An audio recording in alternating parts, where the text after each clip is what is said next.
El Código Penal también rige en las redes sociales. Con esta frase, la periodista y activista social Denise Legrand hacía pública la denuncia de un grupo de mujeres contra un abogado.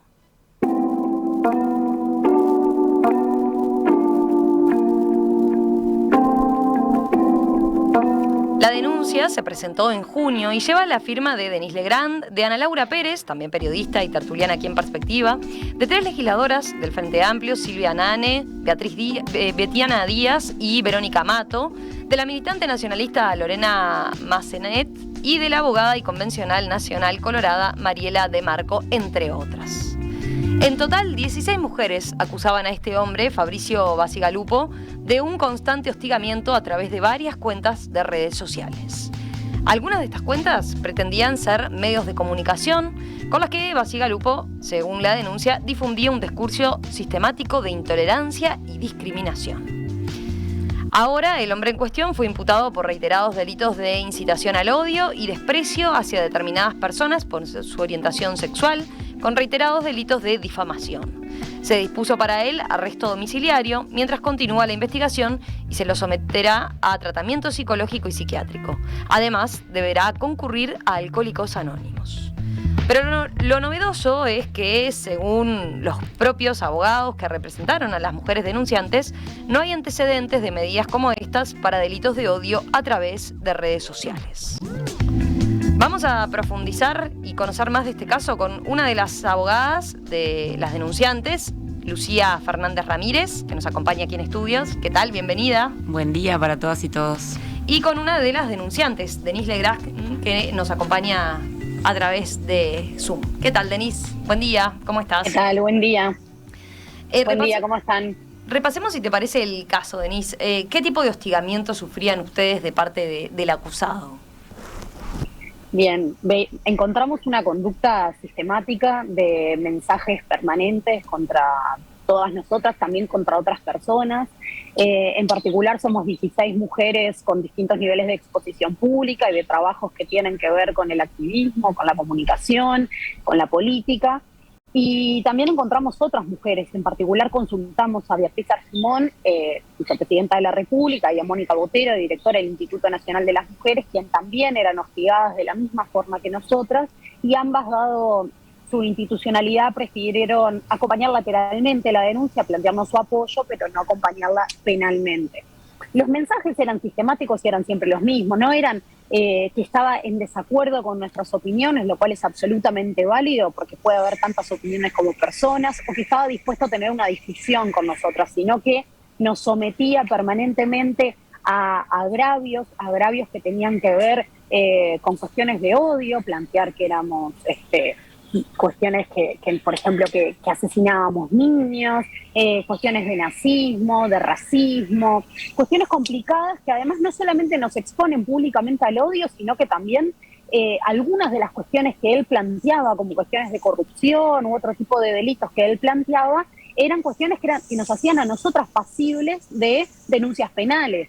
Entonces también eso fue parte de lo que consideró la Fiscalía. Además, algunas de nosotras, y también, por ejemplo, a uno de los abogados que nos representa, Juan Cereta, y en particular también al medio que yo trabajo, La Diaria, nos hizo denuncias falsas. Por ejemplo, nos planteaba denuncias falsas en las que nosotros, en teoría, atacábamos a su hija, publicábamos fotos de su hija, lo cual, por supuesto que además de que él fue a la justicia a denunciar ese tipo de cosas.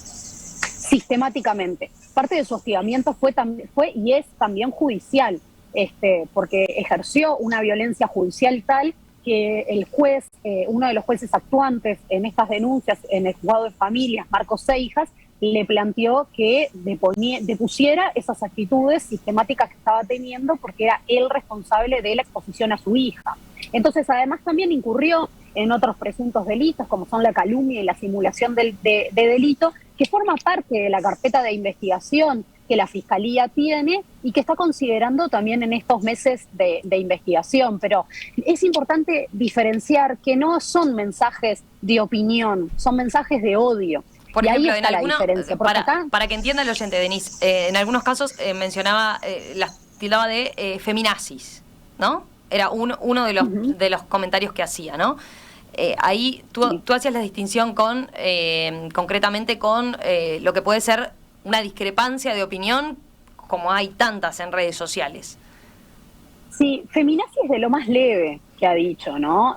Ha planteado cuestiones de asesinatos de niños, de estar contra los niños, de racismo, nos plantea que muchas de nosotras éramos racistas, corruptas, asesinas.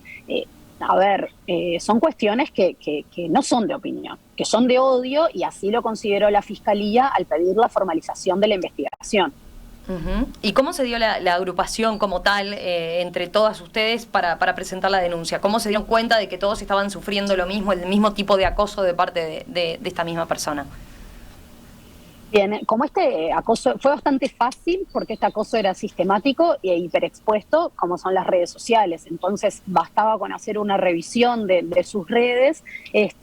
Tuvimos también, es importante que se sepa que todo lo que pasa en redes sociales se queda en un archivo, que es Archive.org, se puede buscar, por más que lo borren, eso se queda, porque por supuesto que esta persona, luego de enterarse de estas cuestiones, empezó a borrar las publicaciones. No sirve de nada que borren las publicaciones, porque eso sigue existiendo, hay un archivo en internet, y ahí empezamos a comunicarnos entre nosotras y poder valorar estrategias, cuáles podían ser las estrategias. Y ahí me parece importante, porque muchas veces pensamos que esto de que decíamos que el Código Penal no rige en las redes sociales, y sí, claro que existe para las redes sociales, y no solo eso, sino que muchas veces le delegamos la decisión a las empresas de qué es un delito y qué no, qué está fuera de lugar y qué no. Y hay cosas que sí pueden ser de regulación de contenidos, que es válido que se lo deleguemos a las empresas, pero hay otras cosas que requieren procesos penales. Y ahí fue muy importante también el equipo de abogadas y abogados que nos acompañó. Lucía, que está ahora con nosotros, Juan Cereta, Facundo Briz y Fernando Costa, que nos ayudaron mucho en encontrar las figuras penales detrás de esto. Porque lo importante cuando aparece la comisión de un delito que a veces es novedoso, o que la plataforma, el delito no es novedoso, ni la difamación, ni la incitación al odio, ni la calumnia, ninguno de estos delitos son novedosos. Lo que es novedoso es la plataforma desde la cual se hacen, y ahí fue muy importante el rol del equipo de abogados para poder empezar a pensar si esto era un delito, cuál podía ser la tipificación, y cómo se podía encuadrar en los tipos penales que existen, y cómo podíamos de alguna manera delinear una estrategia en que se planteara esto como una conducta sistemática, porque de nuevo, no es que alguien te insulta porque no le gusta tu cara, que a alguna de nosotros nos pasa todos los días y no es una novedad. Ahora, otra cuestión tiene que ver con cometer delitos enmarcados en lo que parecería ser una opinión y no lo es. Uh-huh. Una última pregunta a propósito de cómo surge esta idea de hacer la denuncia entre todas por parte de estas 16 mujeres. Son mujeres además de varias extracciones políticas. Vos decías, lo que tienen en común es que tienen algún grado de exposición pública, eso es lo común. Y no lo atribuyen con algún tipo de militancia de determinada. ¿Hay algo más que las una que pudiera haber generado ese odio que ustedes señalan por parte de él? Sí, somos 16 mujeres feministas, 16 mujeres que dentro de sus espacios tienen una opinión, tienen una voz, y que somos visibles. Por eso esta persona nos conoce, y por eso esta persona toma nuestras ideas o toma nuestras imágenes para intentar generar odio, básicamente. Pero sí, no hay una parte de lo que nosotros buscamos también justamente es que esto trascendiese lo político partidario, que trascendiese la cuestión de lo que representamos cada una de nosotras individualmente, sino lo que representamos en el conjunto. Podríamos haber hecho 16 denuncias individuales también, y podría haber sido tomado por la Fiscalía, fue una posibilidad que valoramos, pero realmente entendimos que lo que nos unía, además de que hay una reiteración real de los delitos y que hubiera sido un trabajo de investigación un poco administrativamente poco lógico para la Fiscalía, entendemos que nos une esta cuestión de ser mujeres públicas, feministas, que de alguna manera son atacadas sistemáticamente por un varón que intenta, desde lo que tiene que ver con el anonimato de las redes sociales, o a veces ni siquiera desde el anonimato, desde la propia impunidad que parecen tener las redes sociales, atacarnos. Y creo que el mensaje fue justamente esto, que esto trasciende los partidos políticos, y también parte de ver eso fue como otras mujeres eran atacadas, como les decía, la vicepresidenta de la República y la directora del Instituto Nacional de las Mujeres. Entonces, es importante ver cómo muchas veces estos ataques, no importa el lugar en el que estemos las mujeres o la relevancia que tengamos, o estamos hablando de mujeres que tienen altísima jerarquía y eran mujeres igual de atacadas, igual de expuestas al odio, a la difamación, y eso tiene que tener un límite porque no vale todo, y ahí es donde de nuevo tenemos que pensar cómo se diferencia lo que es un delito de lo que no, y cómo los delitos los procesa la justicia, que es donde deben procesarse, y no ni las empresas privadas ni el libre albedrío de las redes sociales de decir esto sí, esto no.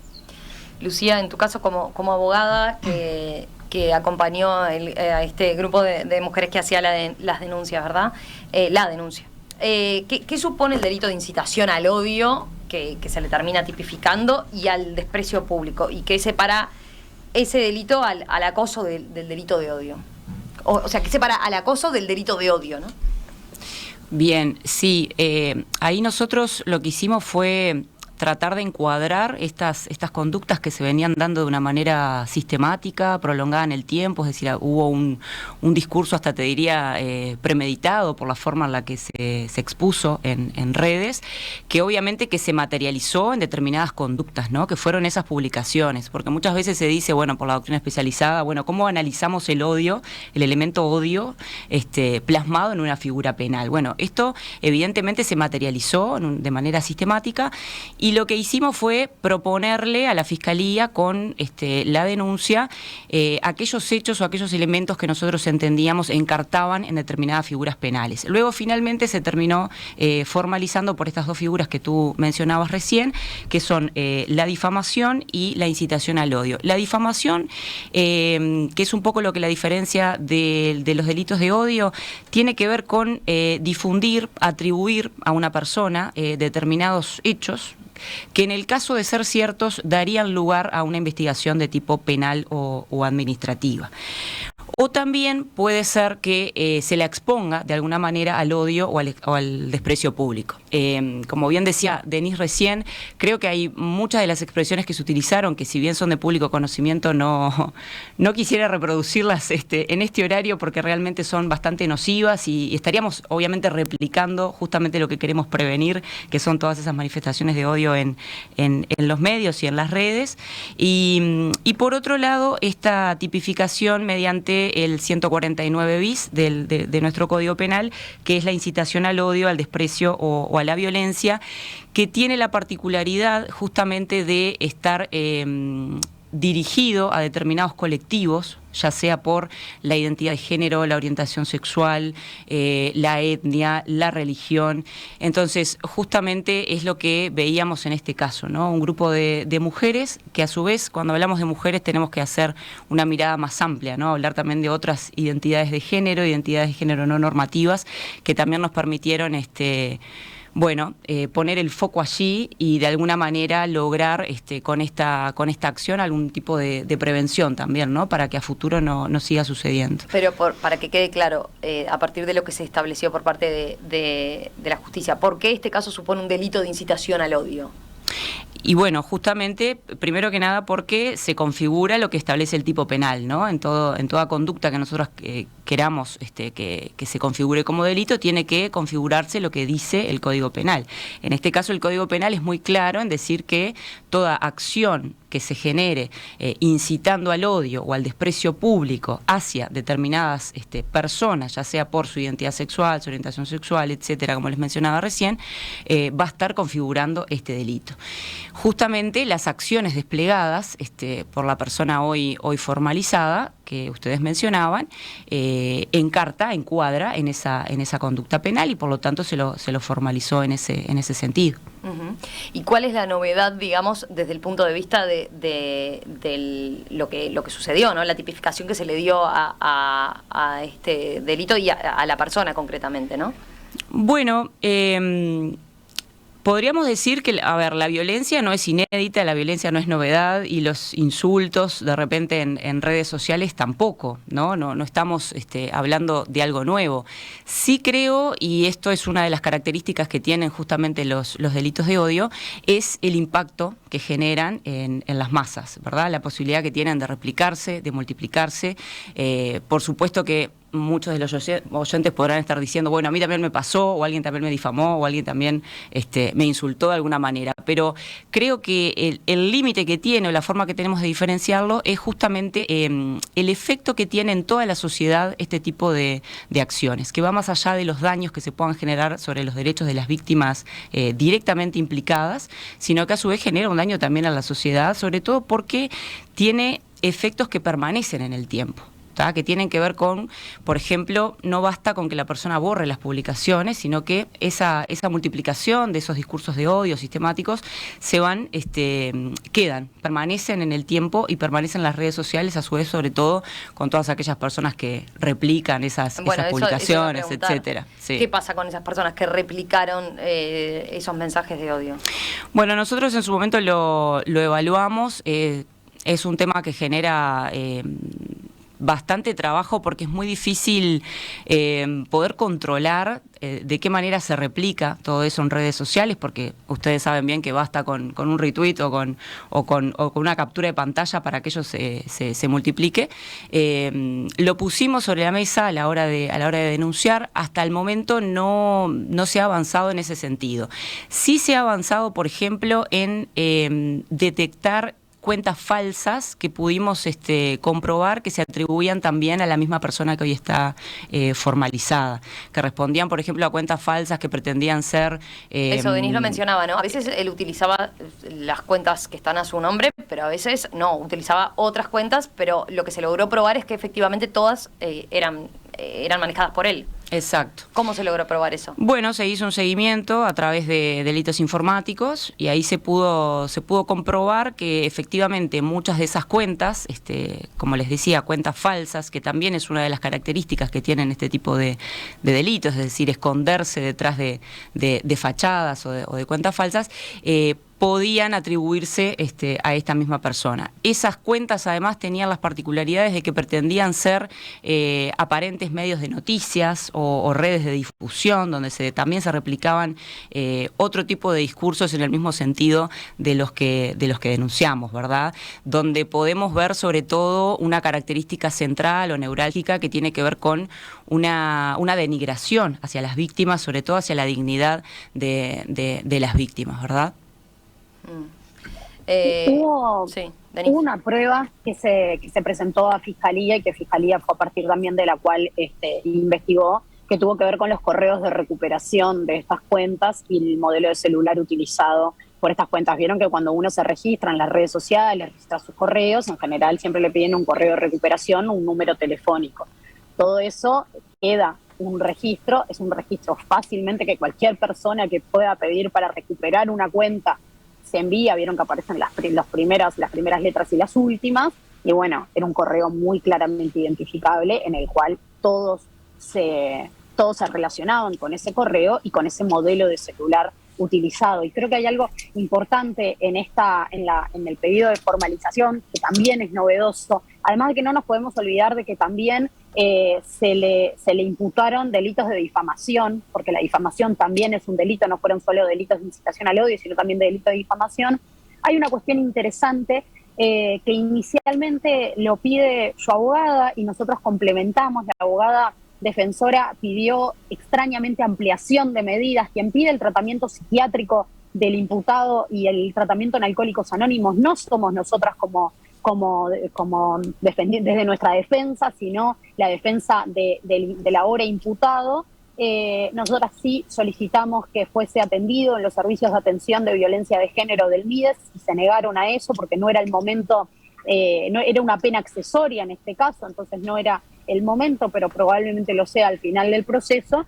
Y algo interesante y novedoso, su abogada pidió el seguimiento de la IP, que en realidad el seguimiento de la IP es relativo, también su valor, sí lo tiene, pero necesariamente hay que monitorear de otras maneras. Entonces nosotros pedimos desde nuestra defensa el monitoreo a través del sistema del SEIL, que es un pedido que se le hace a la Policía Nacional a través de la UNATEC, la Unidad Nacional de Tecnología, para poder tener información. Se le solicita a la empresa prestadora de servicio de conexión de Internet y de celular ciertas informaciones, como la información comercial, el tráfico de Internet, el uso de antenas, que es muy importante, por ejemplo, en el seguimiento. En el caso de esta persona está en prisión domiciliaria. En el caso que saliese de su vivienda, si utiliza otras antenas, lo podemos saber claramente. Él tiene permiso para salir a su tratamiento psiquiátrico y Alcohólicos Anónimos, nada más, no tiene otro permiso.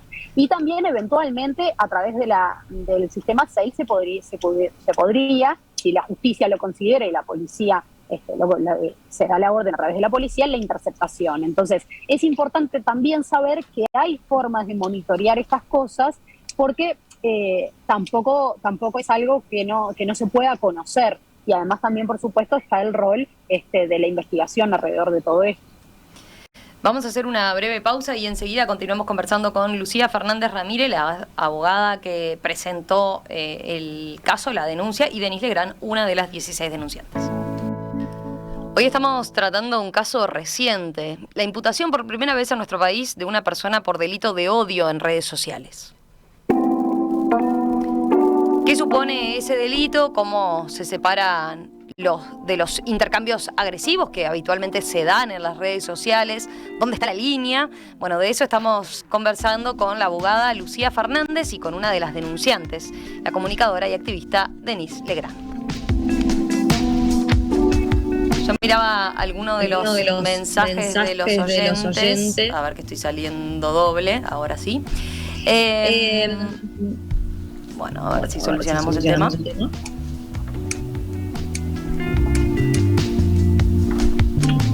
A ver, ¿ahora? No hay caso.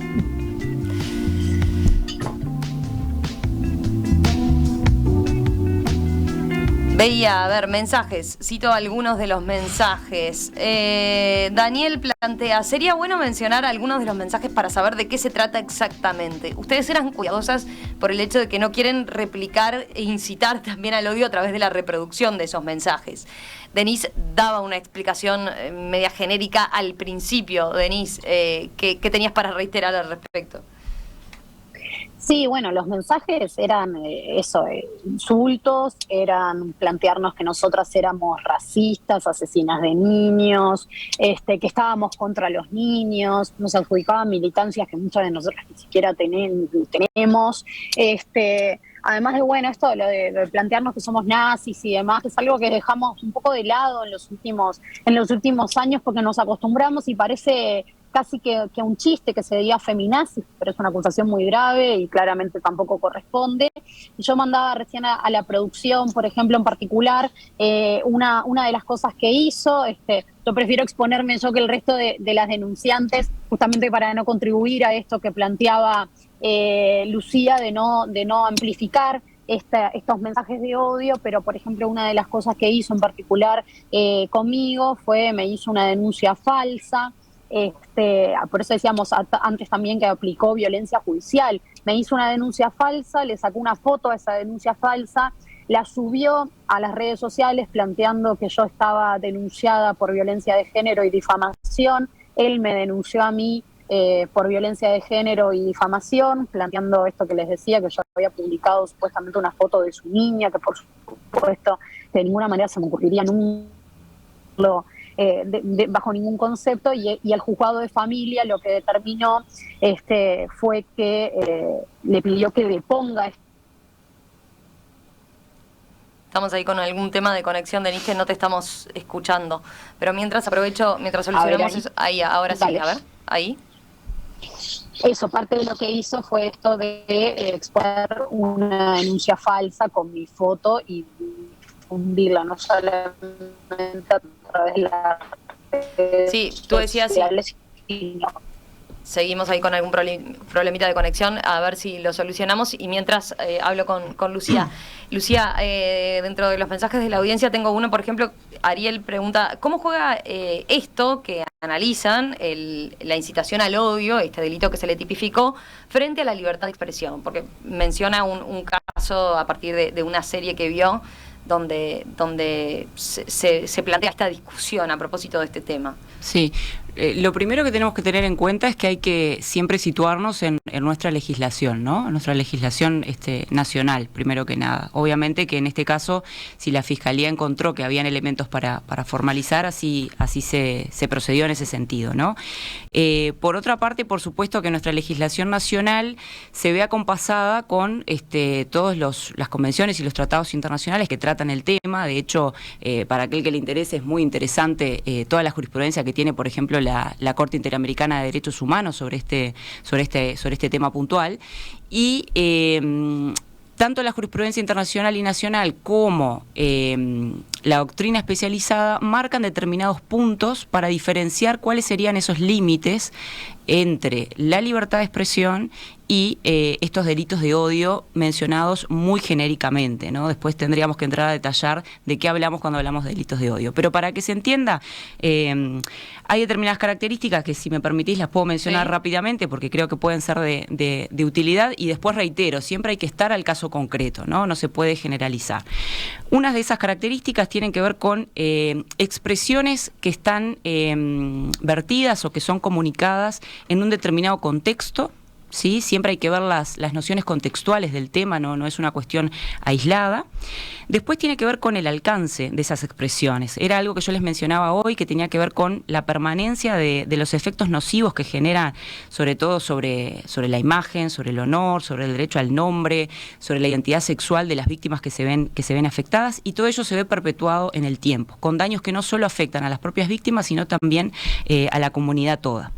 Otra característica para delimitar la libertad de expresión con los delitos de odio tiene que ver con la posibilidad de expansión que tienen estas comunicaciones, o en este caso eran publicaciones en redes sociales, es decir, la posibilidad de que llegue a muchas personas, ¿sí? La masificación o el replicar este tipo de contenidos. Otra es la intención de causar daño, que, como ustedes saben, el análisis de la intencionalidad se da en casi todos los delitos, por lo tanto acá también estuvo presente. Asociado esa intencionalidad a, como les decía hoy, una negación de la dignidad de la persona, en este caso orientado hacia ciertos colectivos, con la incitación sobre todo a realizar o a propagar determinadas acciones violentas. Por eso es que está previsto allí lo que es la incitación al odio, al desprecio o a la violencia.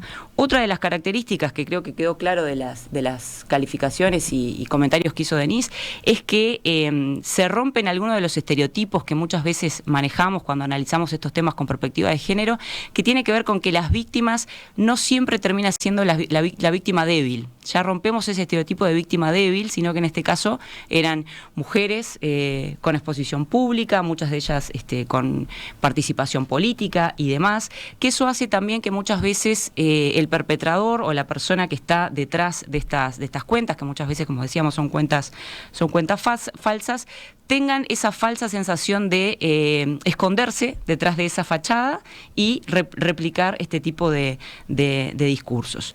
Otra de las características que también se evalúa tiene que ver con la posibilidad que tiene este tipo de odio en estas conductas de trascender esa barrera digital, lo cual también en cierta forma implica no sé si un peligro, pero sí una alerta de que se pueda replicar otro tipo de violencia ya en un plano real y no tanto en lo telemático o detrás de una red social, ¿verdad?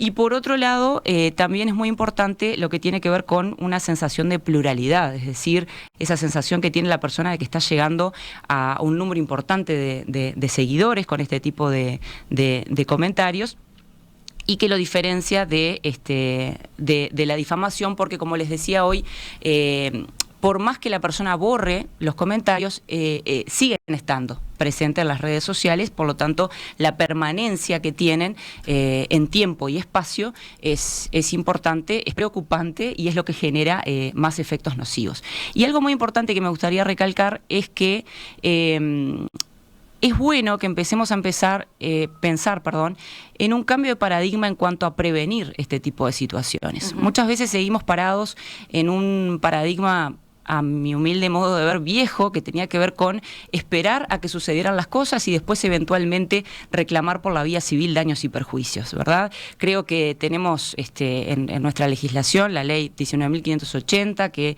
transversaliza todas las materias, por supuesto que transversaliza también al derecho penal, me refiero a la ley de violencia hacia las mujeres basada en género, donde allí tenemos muchas herramientas y muchos postulados, por ejemplo el interés prioritario que nos habla de atender sobre todo a la prevención de este tipo de situaciones y no esperar a que sucedan en el tiempo. Creo que ese cambio de paradigma va a llevar un tiempo todavía que suceda, pero bueno, es lo que estamos intentando. ¿Este caso puede atender a la prevención con las medidas que se establecieron o que faltaron establecer? ¿Qué evaluación hacen desde ese punto de vista?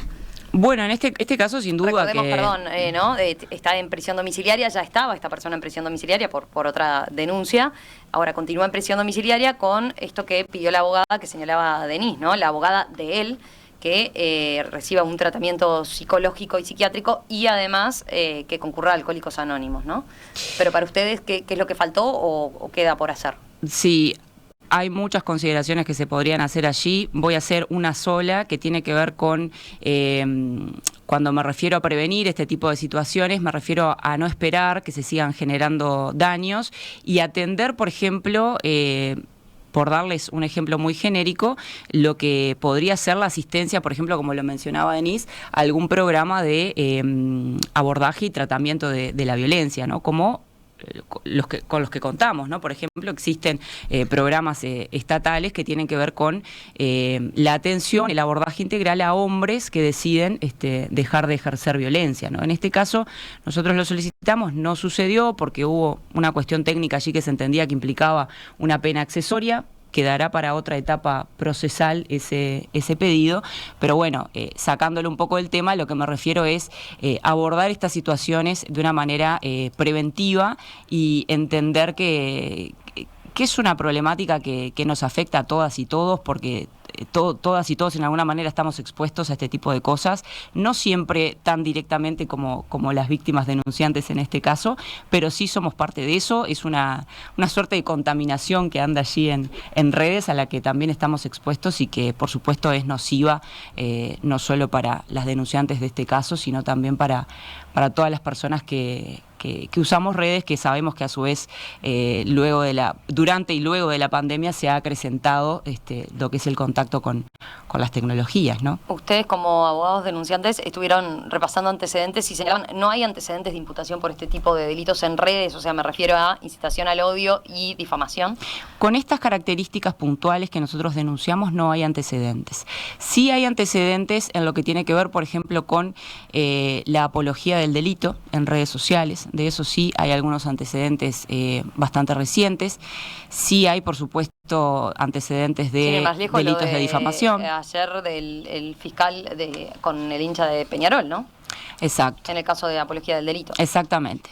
De apología del delito sí hay, y también, por supuesto, hay antecedentes de difamación, pero con las características del caso que estábamos presentando, creemos que es un caso bastante inédito, que esperemos sirva de algo de aquí en más, sobre todo para evitar replicar o multiplicar este tipo de conductas, ¿no? Eso les quería preguntar, a ver, como síntesis, o sea, para ustedes, ¿cuál es el valor que tiene el haber hecho la denuncia y el haber obtenido esta imputación? ¿Esto puede sentar como un precedente para establecer límites al discurso en redes sociales?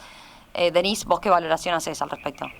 Sí, primero una puntualización de algo que decían antes. Él no estaba en prisión domiciliaria antes, sino que estaba condenado por difamación en régimen de libertad a prueba. ¿Y por qué es importante esto? Porque al estar condenado en régimen de libertad a prueba y haber sido formalizado nuevamente, haber sido imputado por otro delito, el régimen de libertad a prueba debería caer automáticamente. Por eso una de las diligencias que se hicieron y que forma parte del fallo es la comunicación al otro juzgado.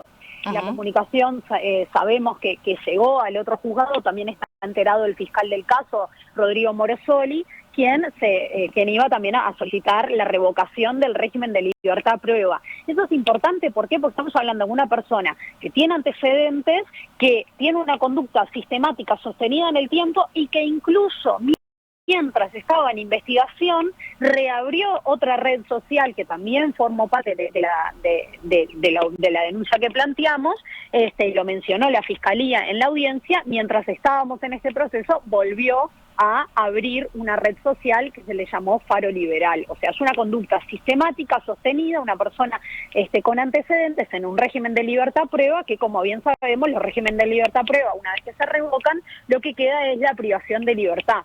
Entonces, en estos días probablemente habrá novedades en ese sentido, y sí, nosotros entendemos que valía la pena este proceso. Los procesos judiciales son siempre agotadores, demandantes, y por eso también, más que agradecidas con el equipo de abogados y con Lu, particularmente la abogada que nos acompañó en todo esto, que bueno, que es muy importante también la contención. Es muy difícil llevar adelante un proceso de denuncia, es muy difícil sostenerlo, muchas veces es muy difícil lograr también que la justicia pueda tener una perspectiva amplia de la situación que se está planteando. En este caso, la Fiscalía de Flagrancia de tercer turno, a cargo de Silvia Pérez, con William Rosa como adjunto, pudo investigar el caso con mucha responsabilidad. También lo hizo Rodrigo Morosoli en el caso anterior, en el que el denunciante fue Enrique Amestoy, y se logró la condena con prisión en régimen de libertad prueba por 9 meses.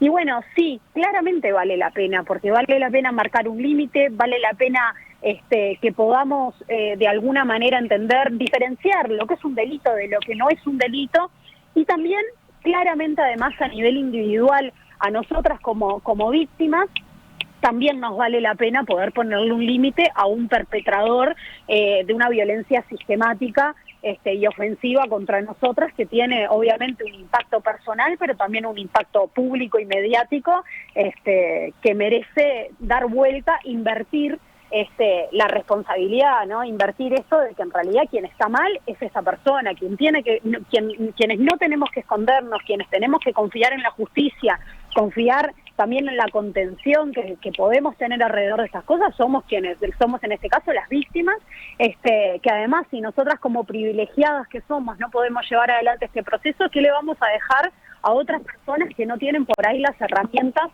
que nosotras tenemos? Entonces era algo que había que hacer, es algo que desde ya vamos a seguir haciendo en el caso que estas conductas se reiteren, y claramente con esta persona que es un ofensor de género y una persona que comete delitos de odio sistemáticos, le vamos a dar un especial seguimiento, porque ya vimos, estando condenado en régimen de libertad prueba, volvió a cometer delitos y lo siguió cometiendo nuevos delitos una vez que fue que sabía que estaba siendo investigado, ya había estado declarado en fiscalía. Bueno, vamos a seguir porque justamente vale la pena que no se cometan este tipo de delitos y que no haya otras personas, no solamente mujeres, pero en particular mujeres, que sean agraviadas ni por su condición de tales ni por su decisión de salir a la vida pública. Lucía, ¿tú sobre esto querés agregar algo? Sí, yo coincido plenamente con Denise, y destaco que no es fácil enfrentar un proceso de denuncia. En el caso de ellas mismas quisieron dar a conocer que estaban enfrentando este proceso, así que destaco por supuesto la responsabilidad social, sobre todo que han tenido con este tipo de causas, en las cuales además se veían particularmente afectadas. Y por último, simplemente visibilizar este tipo de problemáticas. Sabemos que no las vamos a erradicar de un día para otro, pero sí seguir trabajando en esto todos los días. Veo algunos mensajes que van por distintos lados. Matilde, por ejemplo, plantea a propósito de lo que se estableció por parte de la justicia de lo que tiene que cumplir este hombre, a raíz también, decíamos, del pedido de su propia abogada. Matilde dice, ¿tiene sentido obligarlo a ir a Alcohólicos Anónimos o a un programa de abordaje de violencia de género? Y plantea su caso, dice, mi padre era alcohólico y aún cuando tomaba la decisión voluntaria de dejar de tomar, le costaba mucho seguir sobrio y siempre recayó. Yo sé, dice ella, que son las herramientas que tenemos a mano, pero es un poco desesperante no tener algo más contundente. No sé, me cuesta creer que algo vaya a cambiar porque el tipo vaya obligado a terapias varias. Sí. Yo acá creo que ella misma se pregunta y se responde, ¿no? Sí. Sí. Yo tengo una opinión personal al respecto y me interesa puntualizarlo. De nuevo, ya lo decía, fue un pedido de su defensa la participación tanto de un tratamiento psiquiátrico como de Alcohólicos Anónimos. Mi opinión personal, que no representa la opinión ni del equipo legal ni del resto de las denunciantes, es que es una estrategia jurídica para mostrarlo dispuesto a realizar tratamientos y para que se considere como un atenuante. Esa es mi opinión personal. Yo creo que la compulsividad en los tratamientos no es algo bueno. Tampoco creo en la política de determinadas formas de tratamiento que tienen que ver con la abstención absoluta y demás. Entonces, saber que esto fue un pedido de su abogada y que además hay una cosa importante en todo esto, que no es una reparación para nosotras que él haga un tratamiento, es por su bien, es para que él esté mejor. Eso no nos repara el daño. Uh-huh. Y acá también ¿Ustedes van a seguir, han pensado hacer una demanda civil? Bueno, eso es algo que hemos valorado en algunas oportunidades, justamente por la presentación de falsas denuncias. Lo tendremos que hablar con el equipo más en profundidad. Nosotros, y también cuando hablabas de otro tipo de denuncias contra otras personas, nosotros estamos llevando un archivo de otras personas que no solo han replicado, sino que han montado a partir de sus comentarios, sus propios mensajes de odio, y nosotros lo que queríamos en todo esto era seguir adelante con este proceso, consolidar este proceso, visualizar las estrategias que montamos alrededor de este proceso y ahí recién tomar otro tipo de decisiones, un poco por economía de estrategia, pero también para ver cómo es la mejor forma de manejar estas cosas. Pero sí, por supuesto que vamos a estar dando seguimiento, y de nuevo es importante que todas estas cosas que tienen que ver con lo que se le aplica al ofensor no siempre son una reparación para la víctima, a veces sí, pero en este caso en particular no fue una reparación para las víctimas, sino que fue una estrategia de la propia defensa del imputado. Lucía, tengo una última pregunta para ti como abogada. Dice Félix desde la audiencia: entiendo que tipificar el delito de odio es muy, pero muy subjetivo. Si la Fiscalía no puede probar que quien haya leído los muros del acusado realizó un acto concreto de agresión física, entiendo que no hay delito de odio. Si la ley no define exactamente cómo se materializa el supuesto odio, pasa a ser algo subjetivo y peligroso. La difamación e injuria se establece claramente y encuadra lo relatado. No así un delito de odio. O se aprueba una agresión a partir de la lectura de los muros del acusado, o pasa a ser demasiado vidrioso y genera pocas garantías a todo ciudadano. ¿Qué respondes a este tipo de comentarios? Porque seguramente hay varios que encontraron que era algo medio subjetivo la tipificación del delito de odio. En realidad la tipificación del 149 bis, que es la que mediante la cual se formalizó la investigación, no prevé que se tenga que materializar en alguna conducta de agresión física, como señala el oyente. Prevé simplemente que tiene que existir, como decíamos hoy, algún tipo de conducta, en este caso fueron las publicaciones en redes sociales, que de alguna manera inciten al odio, a la violencia, es decir, el verbo nuclear ahí es incitar mediante ese mensaje, ¿sí? Por supuesto que si eso deviene en algún tipo de agresión física, se verá cómo concurre con otro tipo de delitos, uh-huh, ¿no? Pero el 149 bis, por el cual se lo formalizó, no lo exige. Sí exige, por supuesto, la valoración subjetiva, por supuesto, porque no es objetivo, valga lo simple de la explicación. Exige, sí, que haya una incitación al odio o a la violencia o al desprecio público a determinados colectivos, como mencionábamos hoy.